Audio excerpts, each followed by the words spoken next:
মা বোনদের রমজানের যে রোজাগুলো ভাঙতি হয়েছে সেগুলো না রেখে সরাসরি শাওয়ালের 6 রোজা রাখা যাবে কিনা, নাকি আগে কাজা রোজা শেষ করা বাধ্যতামূলক? যেহেতু হাদিসের ভাষ্যটা এরকম, মান সামা রমাদান সুম্মা আতবাউ সিত্তাম মিন শাওয়াল, যে রমজানের রোজা রাখলো এরপরে শাওয়ালের 6টা রোজা রাখলো, হাদিসের ভাষ্যটা লক্ষ্য করলে বোঝা যায় যে রমজান রোজা রেখে আগে শেষ করা দরকার, এরপরে শাওয়ালের রোজা। অতএব মা বোনরা হোক আর পুরুষরা হোক সবার জন্য একই কথা প্রযোজ্য। রমজানে কোনো কাজা রোজা থাকলে আগে কাজাগুলো রেখে তারপরে শাওয়ালের রোজা রাখা উত্তম। কোনো কারণে যদি রমজানের ভাঙতি রোজা রেখে শাওয়ালের 6টা রাখা সম্ভব হবে না মনে হয়, কারণ রমজানে 10টা রোজা ভাঙতি হয়েছে, আবার এদিকে শাওয়ালের 6টা 16টা রোজা, এতগুলো রোজা তার এক মাসে রাখা তার জন্য টাফ হবে যদি মনে হয়, তাহলে সেক্ষেত্রে সে শাওয়ালের 6টা রোজা রেখে কাজাগুলো পরে আদায় করলেও ইনশাআল্লাহ তার শাওয়ালের 6 রোজার ফজিলত আদায় হয়ে যাবে। একটি রোজার নিয়তে কি কাজা এবং শাওয়ালের নফল উভয়ের সওয়াব পাওয়া সম্ভব? অর্থাৎ এক রোজায় কি 2 নিয়ত করা যাবে? না, এটা আপনি করতে পারবেন না। ফরজ রোজার নিয়ত করলে সেখানে আবার নফলেরটাও নিয়ত করতে পারবেন না, তবে নফলের 2টি একসাথে নিয়ত করতে পারবেন। যেমন সোমবার বৃহস্পতিবার রোজা রাখলেন, চাঁদের 13, 14, 15 রোজা রাখলেন, আবার শাওয়ালের রোজারও নিয়ত করে নিলেন, এখানে ইনক্লুড করতে পারবেন, 2টা নিয়তই একসাথে করতে পারেন। আর ফরজ কাজা রোজা আছে সেটা রাখলেন, একই সাথে আবার শাওয়ালের 6 রোজা রাখবেন, সেটা আদায় হবে না। রমজান পরবর্তী ইবাদতের ধারাবাহিকতা ধরে রাখার কিছু উপায় বলে দিন।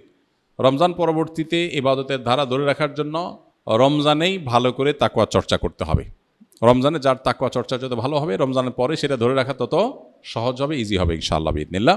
এবং আল্লাহ তাআলার কাছে দোয়া যেমন করতে হবে, রমজানের পরে দিনই পরিবেশে যত বেশি নিজেদেরকে রাখতে পারবো তত বেশি রমজানের ইবাদত ধারাবাহিকতা ধরে রাখা সহজ হবে ইনশাআল্লাহ বিইذনিল্লাহ। সেই চেষ্টা আমরা করব।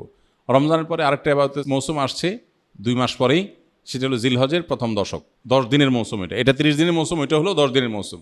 এই মৌসুমগুলোতে খুব বেশি সুন্নাহসম্মত আমলগুলো, কোরআন হাদিস বাতানো আমলগুলো যদি করতে থাকি তাহলে 2 মাস পরে আবার রিচার্জ হয়ে যাবে, সেটা দিয়ে আমরা আবার কিছুদিন চলতে পারবো ইনশাআল্লাহ।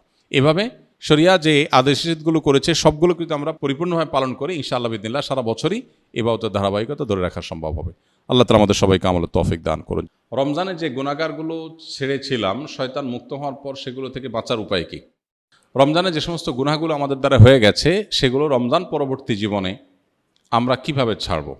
মূলত রমজান মাসে রোজার মাধ্যমে যে আমাদেরকে আল্লাহ তাআলা তাকওয়া চর্চা করতে বলেছেন বা মুত্তাকি হতে বলেছেন, রোজার এই বার্তাটা গ্রহণ করা, রোজার এই মর্মটাকে উপলব্ধি করা, এটা যদি আমরা করতে পারি তাহলে রমজান পরবর্তী জীবনে ইনশাআল্লাহ তাকওয়া চর্চা করা আমাদের জন্য সহজ হবে। আর যদি রোজার মানে শুধুমাত্র সাহারি ইফতার মনে করি আর তাকওয়া চর্চার বিষয়টা না বুঝি, তাহলে সেক্ষেত্রে রমজান পরবর্তী জীবনে আসলে এর কোনো প্রভাব পড়বে না।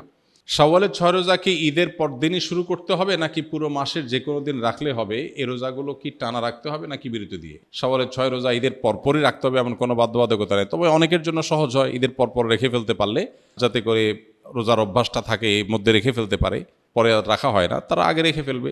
আর যার সুযোগ আছে পরে রাখার বা দরকার আছে পরে রাখা, সে পরে রাখবে এবং ধারাবাহিকভাবে রাখুক, সপ্তাহে 2টা করে 1টা করে রাখুক, যেভাবে খুশি রেখে শাওয়ালের এই মাসের মধ্যে 30 দিনের মধ্যেই রেখে শেষ করতে হবে। আপনার জানা মতে শাওয়ালের রোজা রাখার সময় প্রচলিত কোনো ভুল আছে কি না যা আমাদের এড়িয়ে চলা উচিত? শাওয়ালের রোজা কেন্দ্রিক খুব কমন বড় কোনো ভুল নাই, তবে ভুল ধারণা আছে কিছু। যেমন অনেকে মনে করেন শাওয়ালের 6 রোজা লাগাতার রাখতে হয়, ধারাবাহিক রাখতে হয়। যদি এই ধারণা এখন আস্তে আস্তে পরিষ্কার হয়ে গেছে আমার মনে হয়। শাওয়ালের 6টা রোজার ফজিলতটা আমরা জানি। নবী সাল্লাল্লাহু আলাইহি ওয়াসাল্লাম বলেছেন, মান সামা রমাদান সুম্মা আতবাহু সিত্তাম মিন শাওয়াল কানা কাসিয়ামিদ দাহর। যে ব্যক্তি রমজান রোজা রাখার পরে শাওয়ালের 6টা রোজা রাখবে সে ব্যক্তি সারা বছর রোজা রাখার সওয়াব পাবে। এক হাদিসে নবী আলাইহিস সালাম এটার ব্যাখ্যাও করে দিয়েছেন। বিষয়টা এইভাবে যে রমজানের 30টা রোজা সচরাচর সর্বোচ্চ 30টা রোজা হয়, এটাকে প্রত্যেক আমলকে আল্লাহ তাআলা কমপক্ষে 10 গুণ বাড়িয়ে দেন, তাতে 30কে 10 দিয়ে গুণ দিলে 300 হয়, আর শাওয়ালের 6টা রোজা রাখলে আর 6 দুগুণে 60 হয়, তাহলে 360 চান্দ্র বছর হিসাবে 360 দিন। অতএব পুরো বছর রোজা রাখার সওয়াব পেতে হলে রমজান রোজার পরে শাওয়ালের 6টা রোজা রাখতে হবে।